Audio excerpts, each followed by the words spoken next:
Alright, so I kind of wanted to show off my Aero mini die-cast airplane collection. Here we have a VC-10 from the British Overseas line.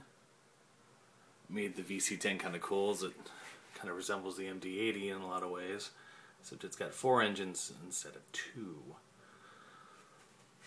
We have a Northwest Orient 707.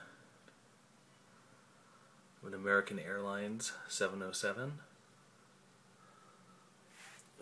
Braniff International 727, and the cool thing about the Braniff and the 727 line is the retractable stairs. Those fold back up into the fuselage. Kind of cool.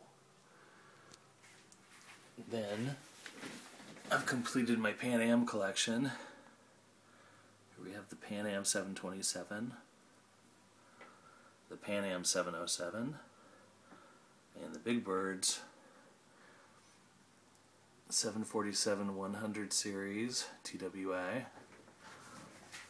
and my latest acquisition, the Pan Am 747.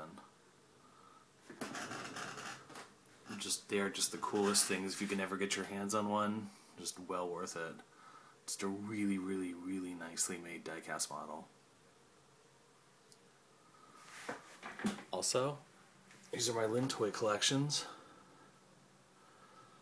Old various 707s, DC-9s, new original inbox. Maybe you had one of these as a kid, the Space Shuttle. I'll give you kind of an overview here. These are very collectible, the L1011 TWA. Here's a rare run, all Nippon Airways.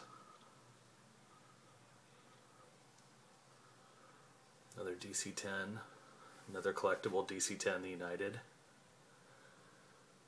and more space shuttles. Ward Air, that's a hard one to find.